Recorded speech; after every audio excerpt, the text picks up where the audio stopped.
Ah, yes. Crash Bandicoot and Spyro the Dragon. Both games are an amazing part of my childhood.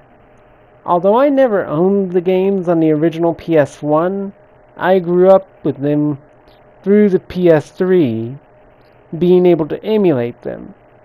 Right from the PS3, always available on the PS3. And that is really something. So, to show you my appreciation for both Crash and Spyro, I decided to list the top 10 trophies I was able to get through the remakes of those games. Okay, looking back, I realized that I only had 7 trophies. So this is actually going to be a top 7. Sorry guys, I made a bit of a mistake and I miscounted how many trophies there were going to be for Crash and Spyro, and I realized I only have 7. So either I'm going to need to get 3 more in order to compensate for that, or I'm just going to have to deal with 7 slots. Either way, I'm going to correct my title actually.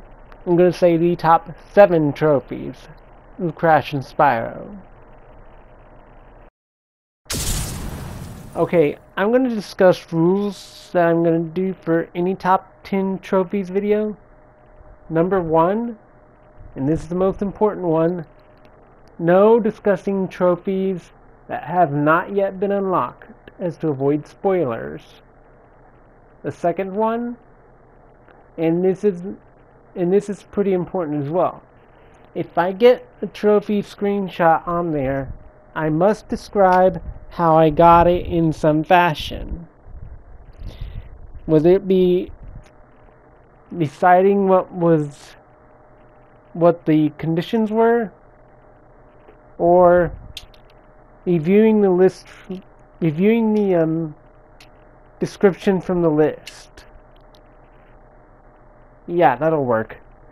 And if I come across any more rules that need to be discussed, I'll discuss it later. So, with that said, let's get on with the 7 trophies of Crash and Spyro. But before I do so, let me talk about the spoiler alert.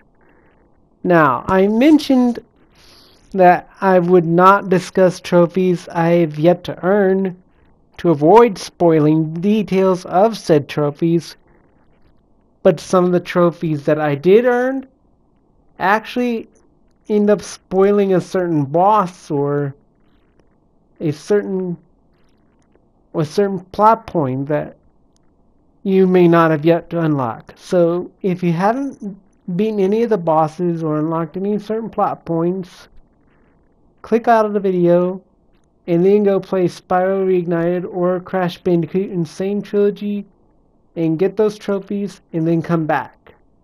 Deal? Deal. Okay, good. Okay, first up. For our number 7 trophy, we have Light My Fire, which you can get by lighting the 2 campfires in Dark Hollow when you play Spyro the Dragon. With that being said, this is a good first trophy to start off on, and one of the trophies that doesn't spoil anything other than the fact that you're just lighting 2 campfires. Nothing more, nothing less.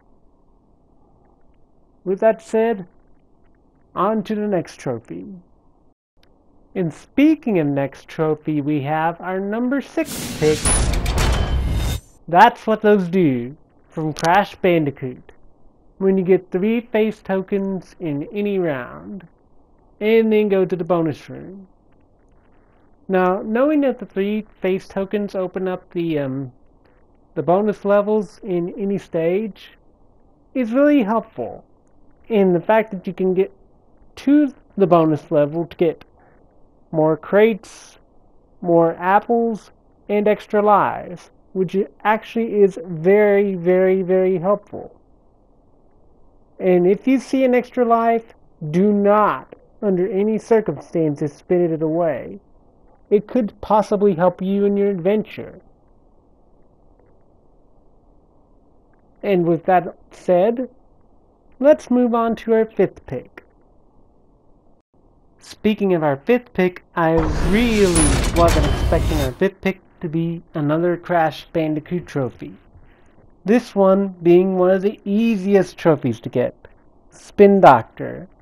Somehow I managed to get this trophy by accident, while playing through Insanity Beach no less, and I think dying a bit. And I even lampshaded the fact that I didn't know that I had it by saying, I don't know how I got that for some reason. Because honestly, I really didn't know how I had gotten it. It surprised me too. Let's look at our 4th pick. And speaking of our number 4 pick of the top 7 trophies from Crash and Spyro is Hop, Skip, and Jump. Now, when you analyze your choices and do it as carefully as possible, you rarely get what you expect. I thought Leaf on the Wind was going to be at number 4, but through a combination of close evaluation and some choices being shuffled around during this list, I had to put Hop, Skip, and Jump at number 4 because all it is stepping on 5 stepping stones to unlock a hidden area. That's it. And guess what that hidden area is? Sunny Flight.